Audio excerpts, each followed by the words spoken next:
Well, Mike, I love these types of episodes, interviews, of course, but I feel like this one you found like a diamond in the rough. I don't know why, but Dr. David Mitchell, it doesn't seem to be well known over here, or, to me, to the layman, that is. So I'm kind of excited to see what y'all talk about. So what in the world are we going to be talking about today? Yeah, we're going to be talking about how the book of Psalms itself, structurally, the way it's put together, actually is eschatological. And what we mean by that is it tells the story of Israel and a Messiah being cut off and then coming back to life, and the salvation of Israel and the nations being brought back into the fold and worshiping the Lord on Zion. So basically this whole salvation history retold in very compact form is something that you can discern from the book of Psalms from sort of a bird's eye view. And I'm sure David's going to point out that, scholars have thought for a long time that the book of Psalms had a deliberate arrangement, but his work is really arguing that it really tells the eschatological story of the Messiah that we find in the New Testament. And that's quite unique. His take on it is quite unique. We're going to be talking about his scholarly work. And you're right. There are a lot of people who don't know about it. And I think it's high time that we get some of this material onto the podcast so our listeners know that this kind of material exists and where to find it. Well, we're pleased to have Dr. David Mitchell on the podcast. As we've just noted a few minutes ago, our topic is going to be the message of the Psalter, basically eschatology and the book of Psalms.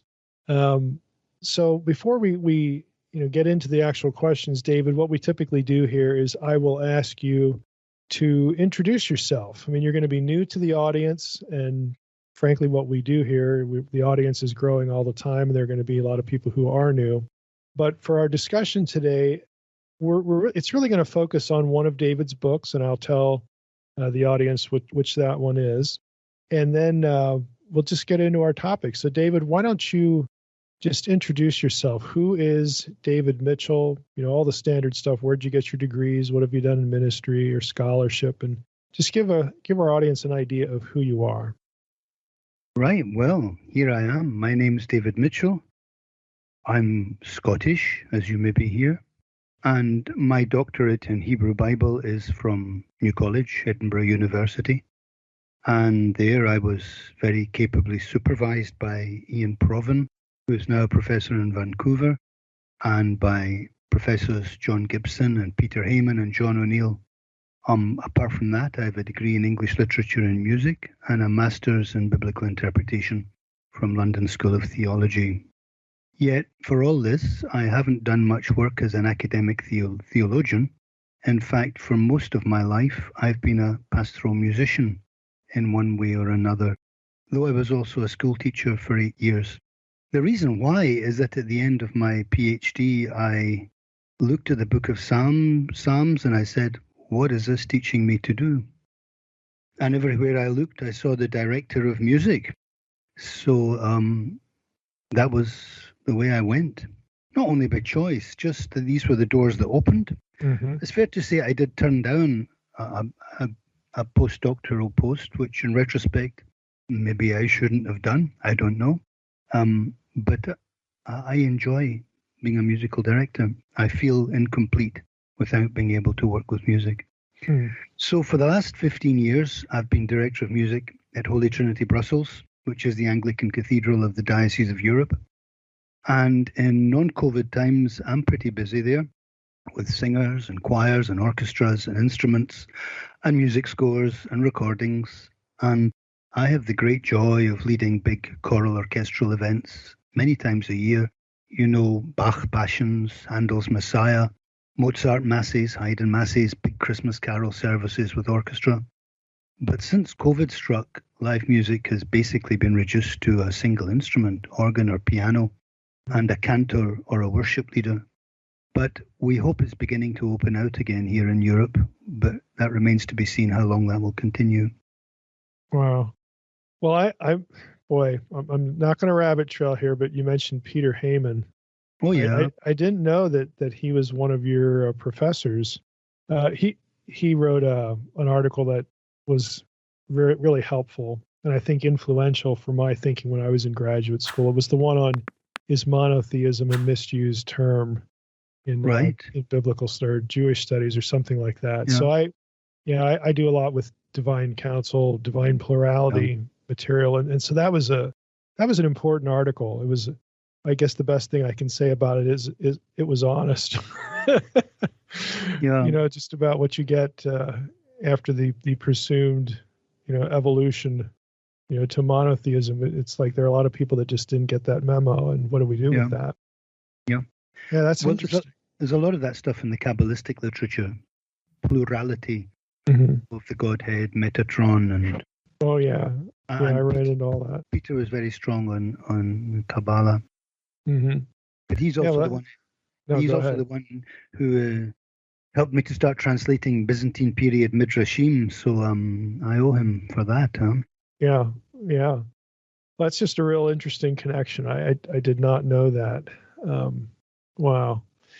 Well, we want to talk about with you today is the Psalms and Eschatology, or the Eschatology of the Psalter, and really this is a major academic work for those in the audience who might want to pick it up. If you would get the most out of it if you had some Hebrew, but even if you don't, there's still going to be a lot of really fascinating insights in the book.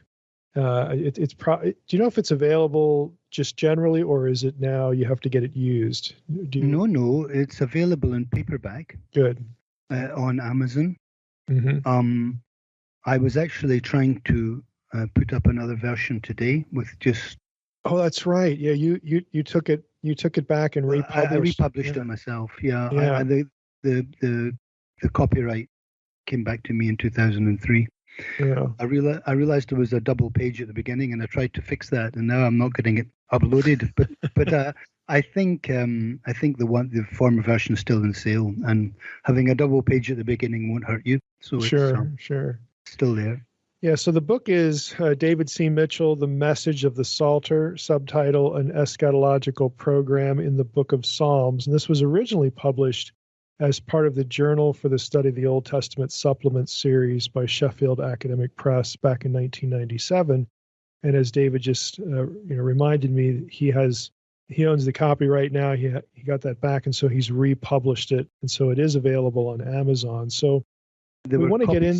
Selling for $2,000 and so on.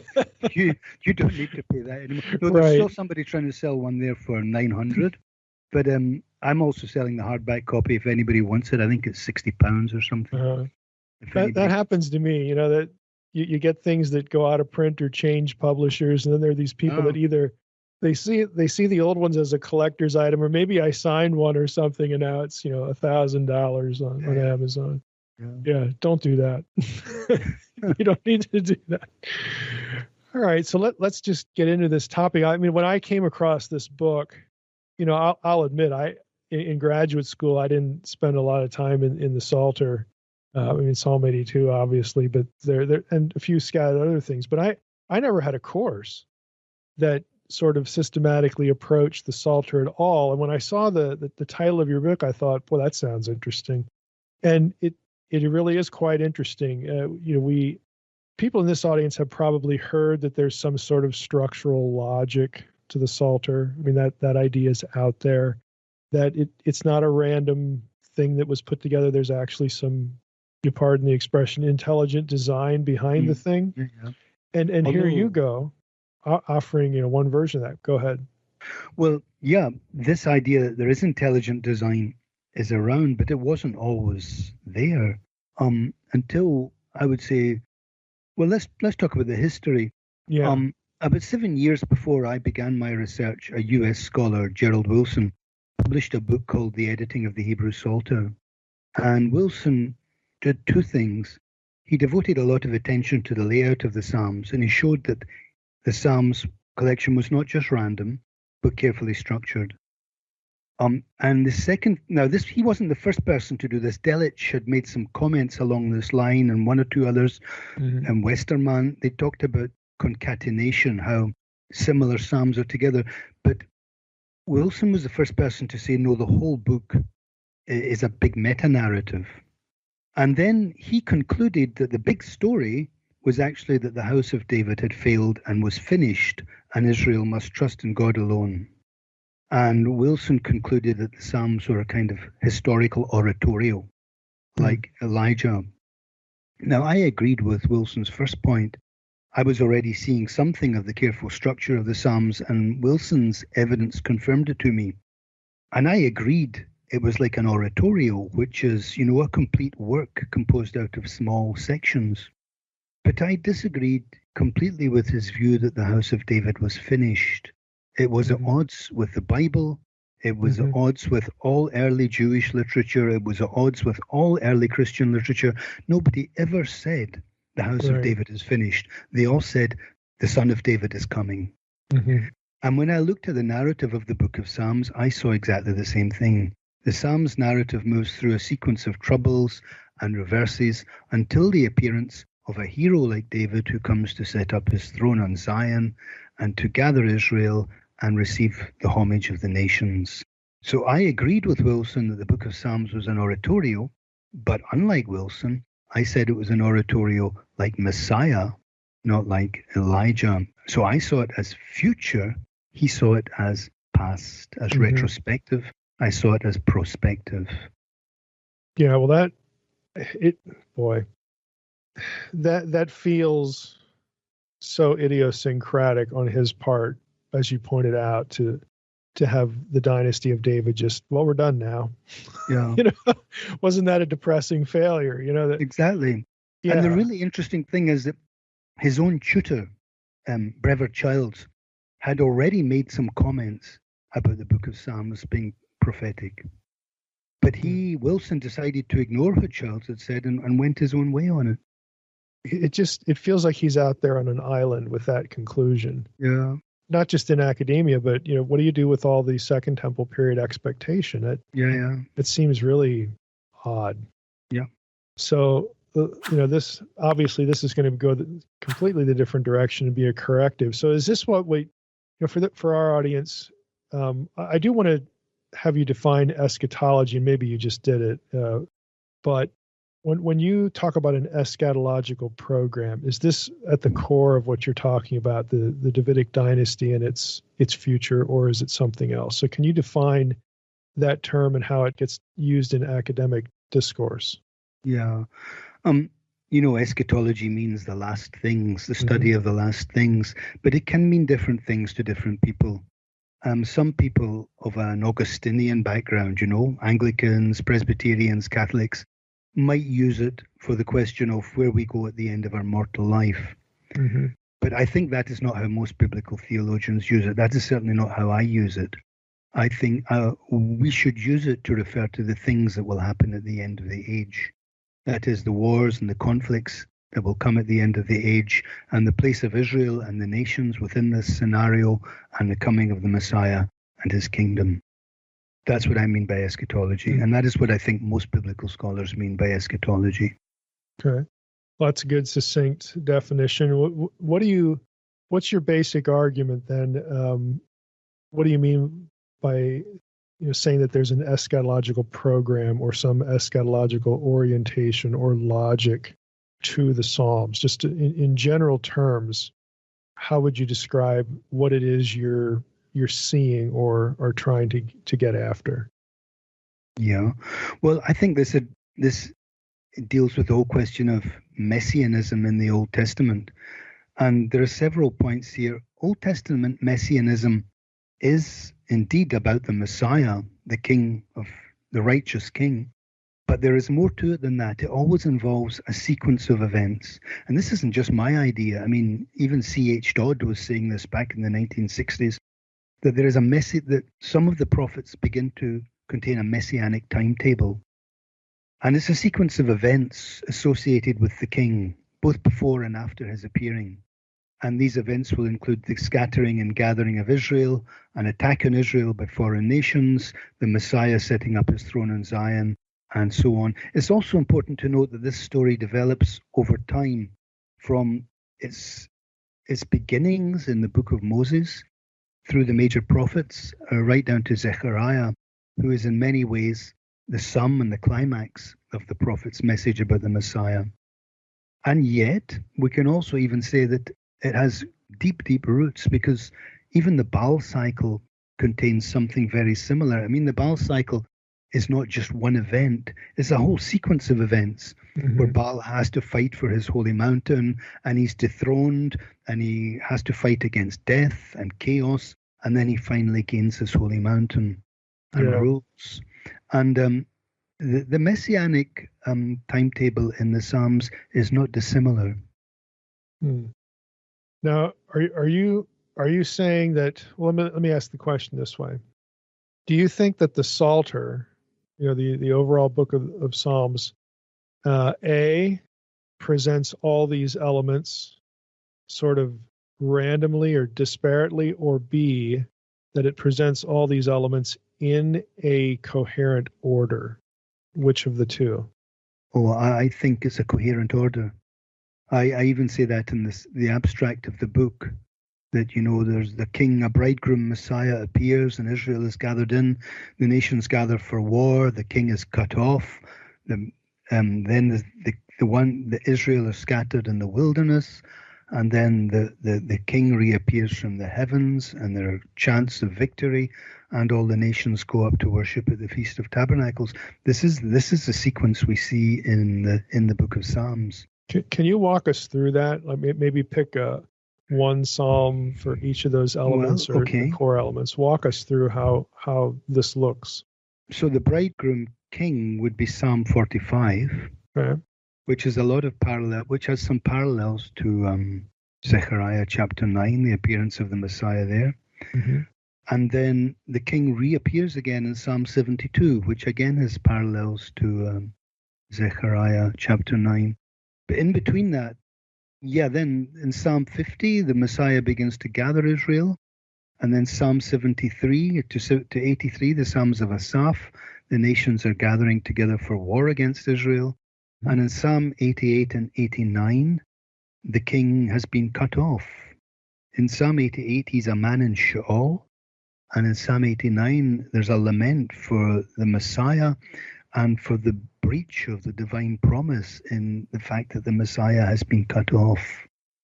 In Psalm 90, we get this Psalm of Moses, which speaks of Israel in the wilderness.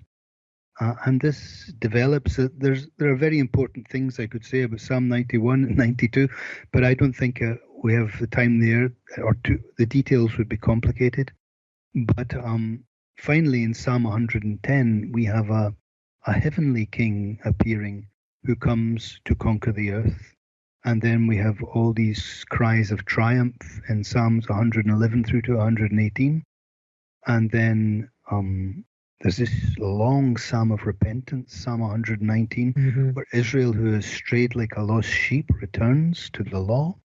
And then Psalm 120 to 134, the songs of ascents, are about ascent to the Feast of Tabernacles on Mount Zion, just as we see in Zechariah 14, where all the nations will go up to worship at the Feast of Tabernacles on Mount Zion. Wow. Since they're all there, all these elements, is this sort of an assistance to dating the Psalms in any way? Or is it just an issue of, you could have Psalms written at disparate times, but somewhere at some point in the history of the collection, you had an editor or an editorial team that was intentionally crafting the book, and they just kept adding things in where they belonged. Is that how we should look at it? And there's no way to really construct a chronology as far as composition, but there is a coherent effort once these psalms are collected and put in proper place. I would date the Psalms from, I think the earliest Psalm is perhaps Psalm 136, and the latest one is probably almost certainly Psalm 137. I would say Psalm 136 is perhaps from the time of Joshua or just afterwards, but before David's kingdom. And Psalm 137 is pretty certainly from the time of the Babylonian exile. So the Psalms are not in chronological order in any sense. We've got the oldest Psalm and the youngest Psalm. shoulder to shoulder. Now, have I lost the question somewhere? No. Well, what I was wondering is, let's use that as an example, because if you have a psalm written around the time of Joshua, it's in this final section of these ascents. You're going up to Zion to celebrate the Feast of Tabernacles. You could see thematically that it belongs there. In other words, if thematically it bears a relationship to the other psalms around it. Yes. It doesn't really matter when it was composed. Exactly. But the editor is intelligently putting it in its place. Mm-hmm. Yes. I mean, it's the hand of the redactor that puts this in order. I mean, some of the when I say Psalm 136 is the oldest, I'm probably wrong. I think Psalm 90, which is attributed to Moses, looks like it's by Moses. So I'm happy to even make that one older. That's the hand of the redactor who puts it all together. And, the redactor is important. There were collections of some kind before the redactor ever came along. There were the Songs of Ascents was a complete collection. Mm-hmm. That's absolutely clear. But and it's likely... For our audience, the redactor is the person who gave the Psalter its final arrangement. That's right, the editor. And there were probably collections of Asaph Psalms and the Sons of Korah Psalms. But the one who wove all this into one book was a redactor. And he placed the Psalms one after the other to narrate the story. And this probably took place in the early Second Temple period in the 5th century BC, probably in the time of Ezra and Nehemiah, but certainly before the Septuagint was translated in the 3rd century BC, because the Septuagint book of Psalms is pretty much the same as the Hebrew book of Psalms. So we're dealing with an early thing. I know people have tried to late date it, and Wilson was one who wanted to date it right into the 1st century of the Christian period. Oh, well, but there's no way that interesting. We have so much evidence for the antiquity of the Septuagint. So, I would say 5th century BC, certainly by the 3rd.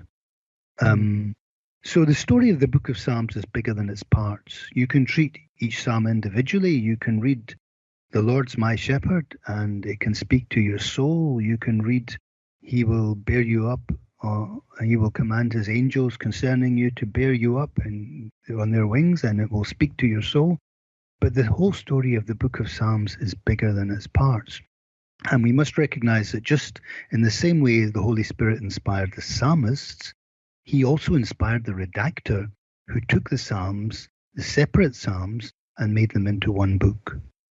Yeah, I mean, I talk a lot about inspiration in different lectures I do, and the way I typically say this is every hand who ever touched this thing, is operating under the providence of God, the process of inspiration to do the job.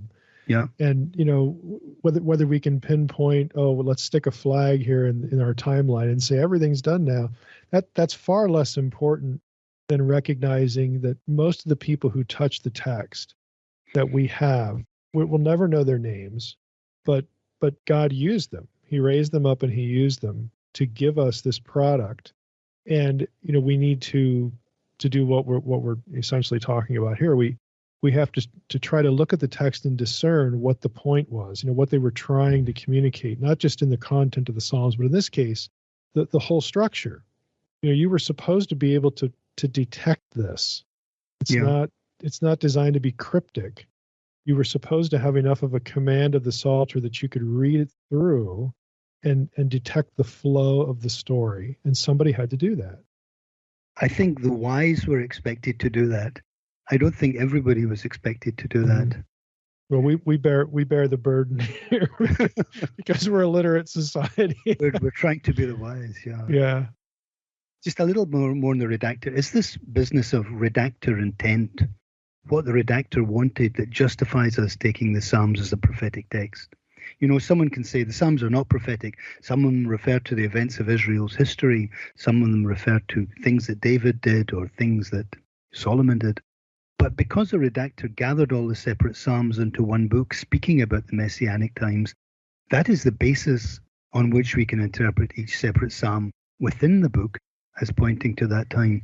On that basis, we can read the whole book of Psalms as a sequence of events speaking about the Messiah and the times of the end.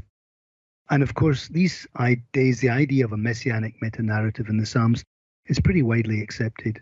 But you know, I was when I was faced with Wilson that I had to find a hermeneutical rationale for this interpretation based on redactor intent. So that's how I got there. Let's drill down into one of those elements. I mean, the Messiah being cut off or stricken, and you referenced Psalm 88 and Psalm 89. Yeah. Now, it is quite fashionable today in academia and even in what we might call Bible believing or evangelical. You know, I don't know which term is a good term, but people who take the text seriously for faith and practice, you go out into a Bible college or a seminary, it's very fashionable, even in the believing community, to hear that the idea of a dying and rising Messiah is foreign to the Old Testament. And it I'll confess, it's just one of the most irritating things that I keep running across, obviously, because I read this material. But let's take Psalm 88 and Psalm 89. Yeah. Why would we not read those Psalms as a Messiah figure being cut off or killed or done away with? I mean, what's your argument there? I mean, how would you argue against sort of the trendy, the Old Testament doesn't teach this idea? Well, I would start with places where the death of the Messiah is clear. Mm-hmm. I would think of, obviously, Isaiah 53, which speaks of an exalted royal figure who is pierced through and buried, who is certainly dead. I mean, he is buried. Then there's Daniel. There's that. And then there's Daniel 9:26. He speaks of the Prince Messiah. You know, these are his words, the Mashiach Nasi. And he's cut off. And he's cut off. And likewise in Zechariah 12, we have this exalted royal figure who is pierced through. So I think there is no question. Oh, of course, we can't people will say, well, we can't say Zechariah 12 is a Messiah because the word Messiah is not there. But that seems a bit obtuse. I mean, this is a royal figure. It's in the future. He seems to come from David's line. If he's not he's some kind of savior. If you don't want to use the word Messiah, use the word hero. But he is an exalted hero who is pierced through for the sins of Israel. It's actually I'll use the word. I think it's kind of a dishonest objection because it assumes that, to be talking about a Messiah, we have to have that word in every passage. Exactly. Never mind the fact that Mashiach is going to be connected with other terms. Exactly. Terms of royalty, servant, and whatnot. Like why do we have to have all the terms in every passage? What other point of biblical theology works that way? And the answer would be, well, really nothing. Mm-hmm. So to me, it's a bit of a disingenuous objection, but yeah, please continue. No, I agree. In Deuteronomy 49:24, he's called the shepherd rock, but it's still about the Messiah. Mm-hmm. The other passage, we could begin to talk about other passages where the Messiah suffers and dies. And for me, one of the big ones is Deuteronomy 33:17. But I think that's actually a little bit tricky to bring up here. That's the one we'll be talking about Messiah ben Yosef by and by. Yeah. We could talk about that there. But that's the one with the two oxen. And the one is a suffering ox destined to sacrifice, and the other one is a triumphant ox, which is destined to freedom.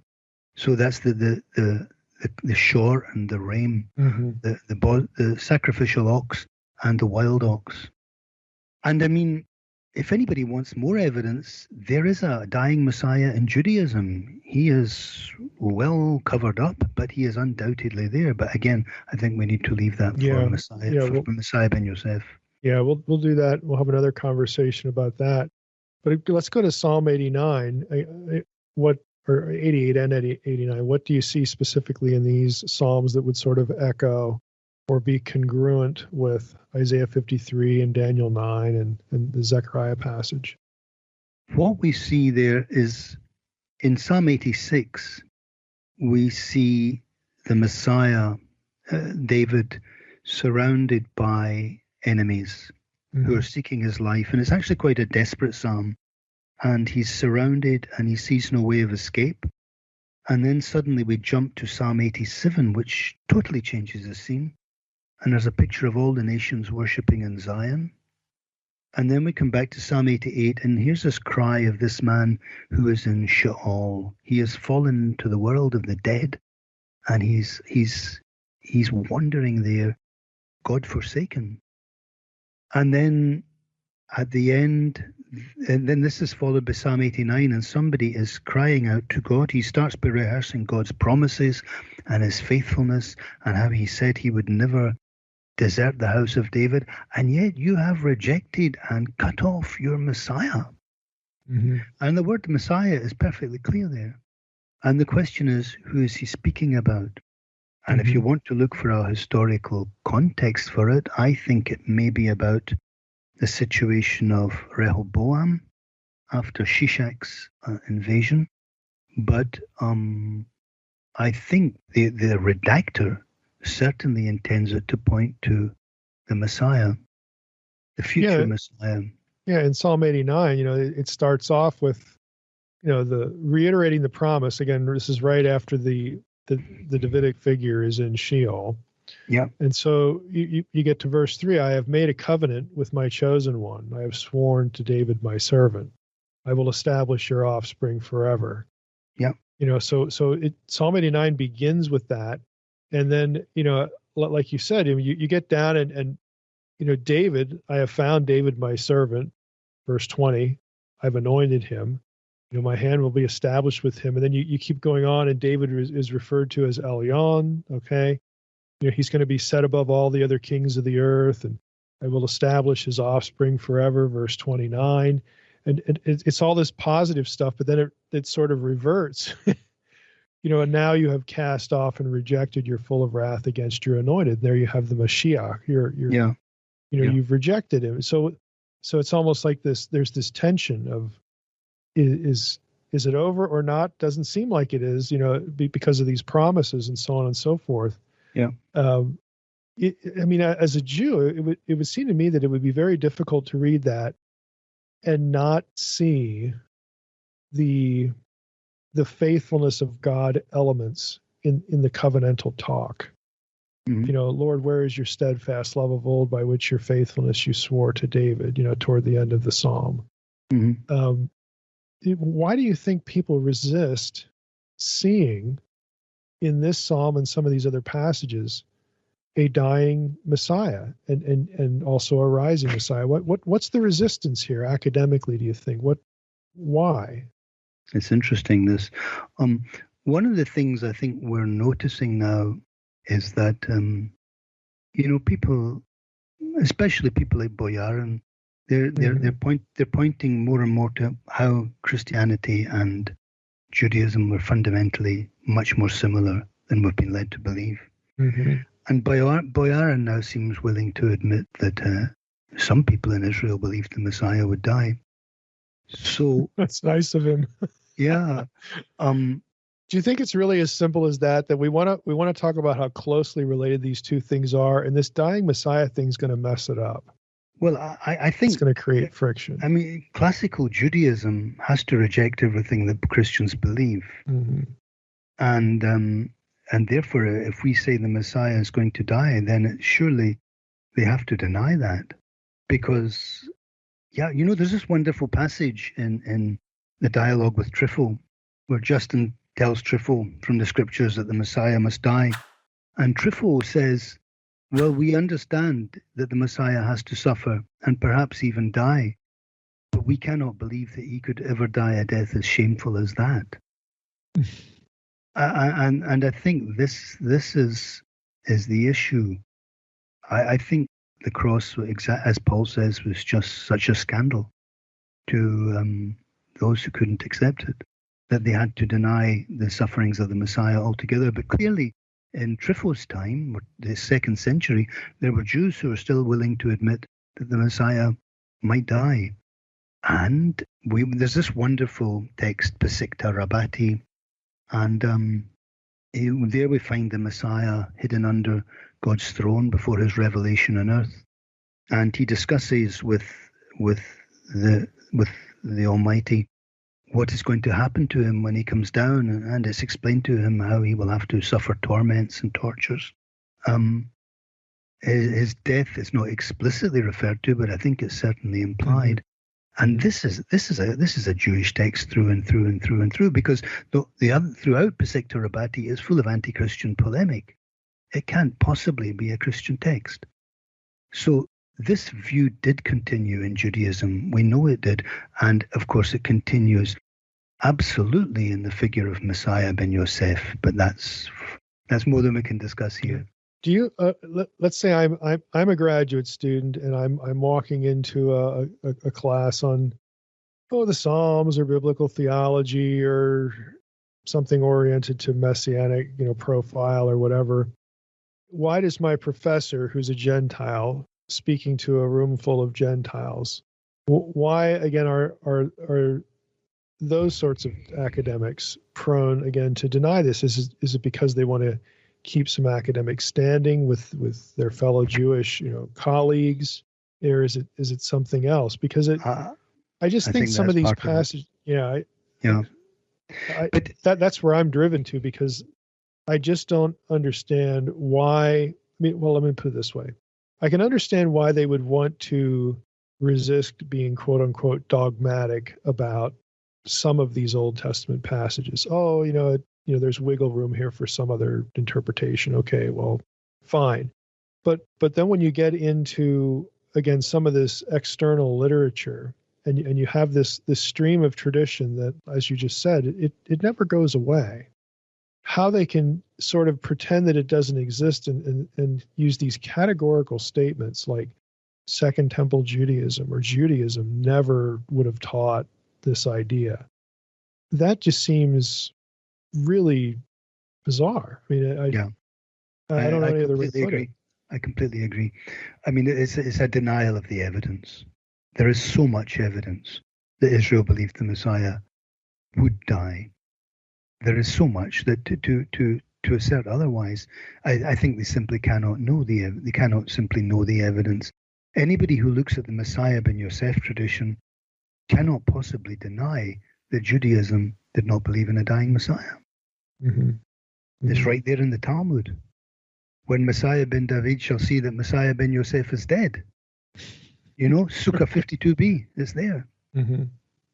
Yeah. Well, we'll need to pick that up at a different conversation. I have one last question on your work in the Psalter.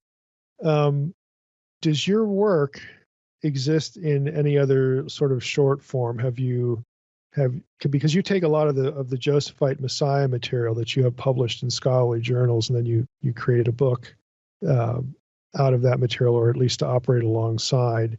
Do you have your work on the Psalter in sort of any layman's form or a short form where people can access that? We obviously still recommend the book in this audience, whether people have Hebrew or not. Again, there are so many insights you can get from the existing book on the Psalter that I highly recommend getting it, because let's be honest, you're going to look far and wide to find anything else like this, because most of academia just doesn't want to acknowledge these data. They just don't want to acknowledge them. So we do recommend it, but can people access it in any other form? Yeah.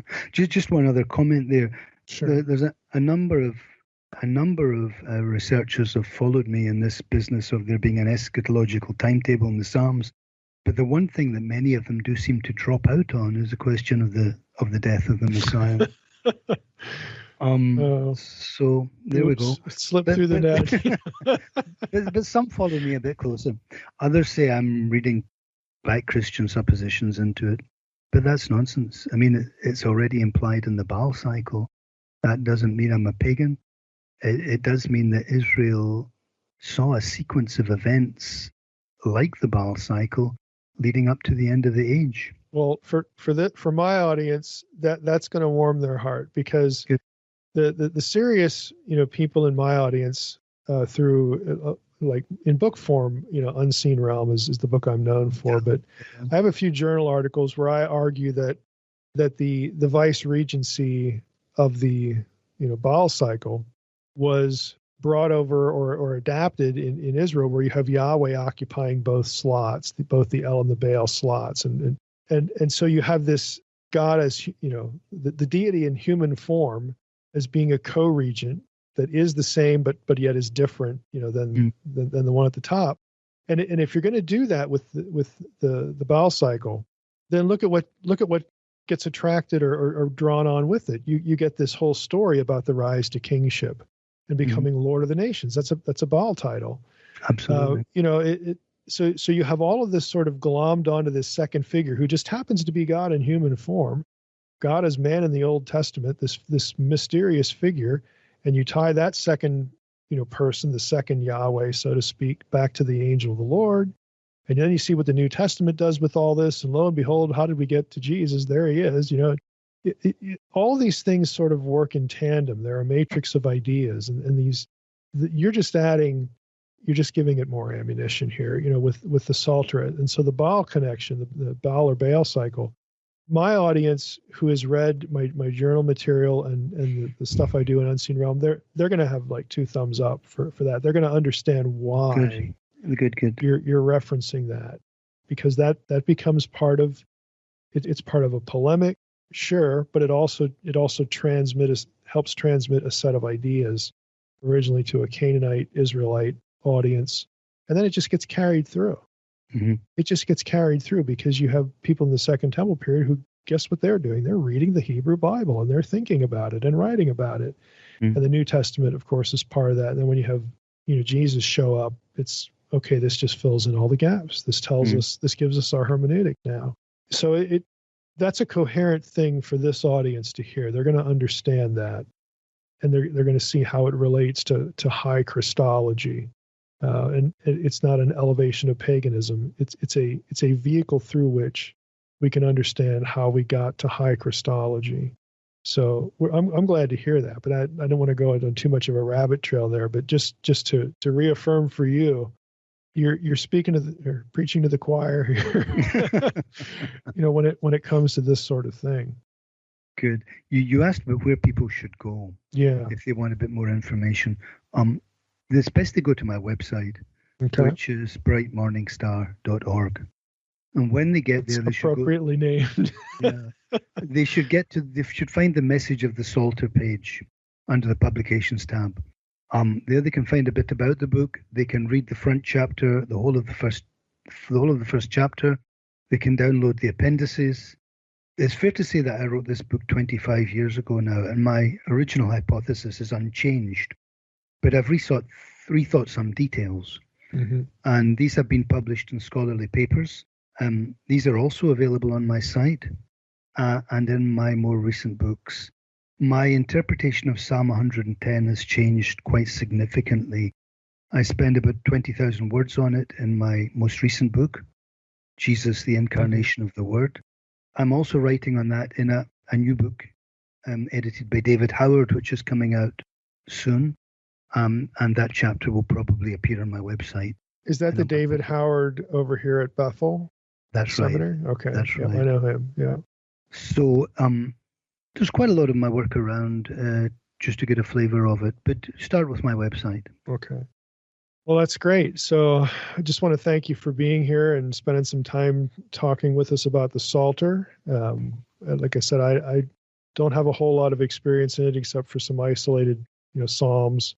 So it's nice to find somebody who not only has thought deeply in general about the Psalter, but with a specific eye toward how this helps us do biblical theology, helps us think, through the meta-narrative, the story, and connects the dots between the Hebrew Bible and the Second Temple period and wider Judaism on into the New Testament. So that's sort of the sweet spot here to help people connect dots and, just appreciate the text for what it's trying to get people to think, more trying to get away from the text as artifact, but getting the nuggets, getting the data points, and being able to connect them. So this is really something that does that. So thanks for sharing your time with us. Thank you for inviting me. It's been a pleasure.